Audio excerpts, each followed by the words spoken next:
नमस्कार. वेदृश्य एज्युकेशन चॅनलमध्ये आपलं खूप खूप स्वागत आहे. आज आपण गणिताची एक नवीन कन्सेप्ट पाहणार आहोत. ती आहे रोमन न्यूमरल्स. ही कन्सेप्ट खूप महत्त्वाची आहे, प्रत्येकाला आलीच पाहिजे आणि परीक्षेमध्ये यावर हमखास प्रश्न येतात. तर आजच्या व्हिडिओमध्ये आपण ट्रिक्स ही सांगणार आहोत, याचे रूल्स ही सांगणार आहोत आणि रोमन नंबर जे आहेत ज्यांना भीती वाटते त्यांची आज भीती कायमची निघून जाणार आहे. त्यासाठी हा व्हिडिओ शेवटपर्यंत पहा.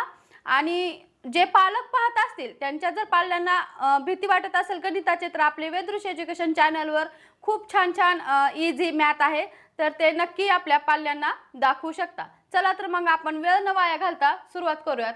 सर्वात अगोदर रोमन न्यूमरल्स. रोमन नंबर तुम्ही कुठे कुठे पाहिलेत? घड्याळामध्ये वगैरे पाहिले असतील ना आपण, असं डेली ह्याच्यामध्ये कधी कधी वॉचमध्ये हे नंबर नसून असे नंबर असतात की नाही, त्यालाच आपण रोमन नंबर म्हणतो. बघा आता यामध्ये हे जे 6 नंबर आहेत हे मेन 6 नंबर आहेत. हे मेन 6 नंबरच आपल्याला लर्न करणं खूप गरजेचं आहे. बाकी मग कोणताही नंबर आपण इझी लिहू शकतो. बघा आता इथं 1 5 10 हे इथपर्यंत IVX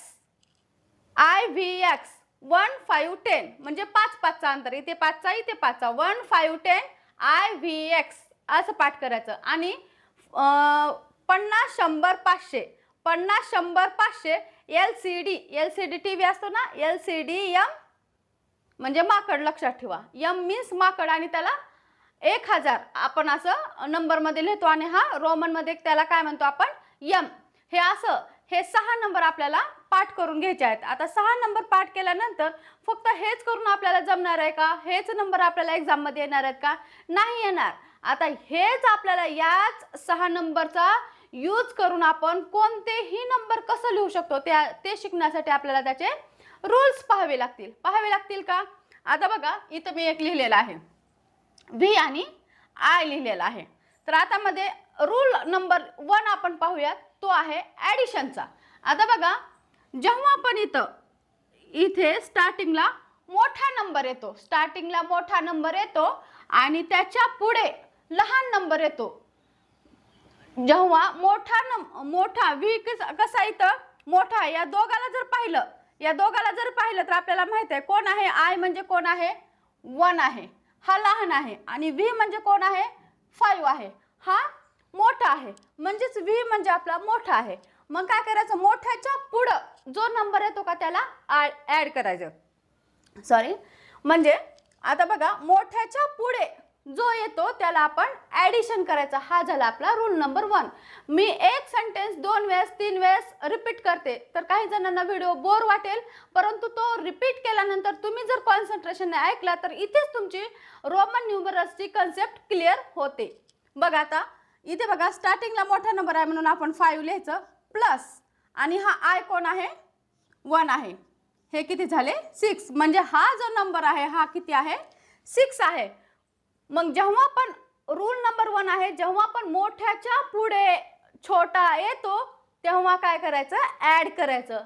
आणि नंतर मी रूल नंबर 2 मध्ये सांगेन, छोटा जेव्हा इकडे येतो डावीकडे तेव्हा तो मायनस होतो. परंतु यामध्ये पण एक रूल आहे. हा जो I आहे, आपण एक रोमन नंबर आपण फक्त 3च वेळेस वापरू शकतो. जसं की I आहे, तर I आपण हा फर्स्ट, हा सेकंड आणि हा थर्ड, हा 3च टाइम आपण, म्हणजेच किती आहेत हे? 3 आहेत. हा 3च वेळेस यूज करू शकतो. तर आपण याला असं यूज करू शकत नाही 4 वेळेस. इथं आपण 4 वेळेस यूज केला आणि इथं झाले 4. असा यूज करू शकत नाही. रोमन न्यूमरल्सचा रूल आहे, आपण 3च वेळेस रोमन नंबर कुठलाही वापरू शकतो. आता इथे बघा, आता इथं मी सांगण्याच्या पहिलं ज्यांनी व्हिडिओ कॉन्सन्ट्रेशन पाहत असतील ना, मी सांगण्याच्या पहिलं हा नंबर किती आहे काही जणांना येत असेल. V म्हणजे काय आहे? 5. आणि पुढे म्हणल्यानंतर काय करायचं आपल्याला? ऍड करायचे. इथं 2 I आहेत म्हणजे 2 ही लिहू शकतो, 1 + 1 ही लिहू शकतो, म्हणजेच 7 आहेत. समजलं? आता इथं बघा X मोठा नंबरच्या पुढे लहान लहान आहेत. X म्हणजे किती आहे? 10 प्लस 1 1 1 + 1 किती झाले? 12 झाला नंबर. आता इथे X आहे, स्टार्टिंगला कोणता आहे? मोठा आहे आणि मोठ्याच्या नंतर लहान आहे, मग मोठा प्लस 5 किती झाले? 15. आहे की नाही सोपं? म्हणजे आपण जर रूल्स शिकलो तर आपल्याला रोमन नंबर कुठेही लिहिता येतात. आता ॲडिशनचा तुम्ही रूल्स शिकलात, समजलं?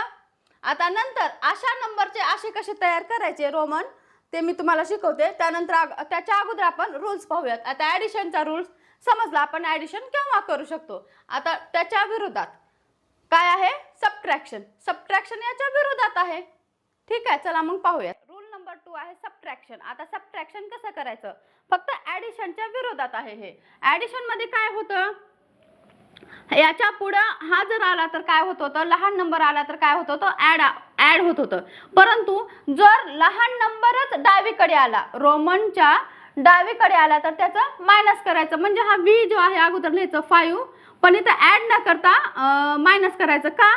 तर हा जो आय आहे इथं आल्यास ॲड होतो आणि या उजवीकडे आल्यास, राईट साईडला आल्यास ॲड होतो, लेफ्ट साईडला आला तर मायनस होतो. म्हणजे मायनस झाला. म्हणजे किती झाला? 4. आणि हा नंबर अगोदर लिहायचा आपण इकडला. आता समजलं? आता हा किती आहे? इथे 10 आहे. 10 लिहा. आणि इकडला कसा असतो? लहानच असतो तेव्हाच मायनस होतो. तर हा कसा आहे? लहान आहे. तर -1 करा. झाले 9. आता इथं हा यल किती आहे? 50 मायनस एक्स किती आहे? 10 40. आता सी, इथं सी किती आहे? 100 मायनस एक्स किती आहे? 10 म्हणजेच 90. आहे ना सोपं? जेव्हा आपण रूल्स जाणून घेतो तेव्हा ना कुठलंही गणित सोपं वाटतं आणि कधीच ते चुकत नाही. अचूक गणित आपलं येतं. ठीक आहे, तुम्हाला आता ॲडिशन आणि सबट्रॅक्शनचे रोमन न्यूमरल्स मध्ये रूल्स समजले असतील. ॲडिशन मध्ये कसं? हा कुठलाही रोमन नंबर आपण फक्त 3च वेळा वापरू शकतो. हा पहिला. आणि दुसरा आहे ॲडिशन करताना जेव्हा मोठ्या नंबरच्या पुढे उजवीकडे राईट साईडला जर लहान नंबर आला तरच ॲड करायचं. आणि सबट्रॅक्शन मध्ये मोठ्या नंबरच्या लेफ्ट साईडला जर लहान आला तर तो सबट्रॅक्ट होतो. ठीक आहे, आता आपण आणखीन थोडे रूल्स पाहूयात.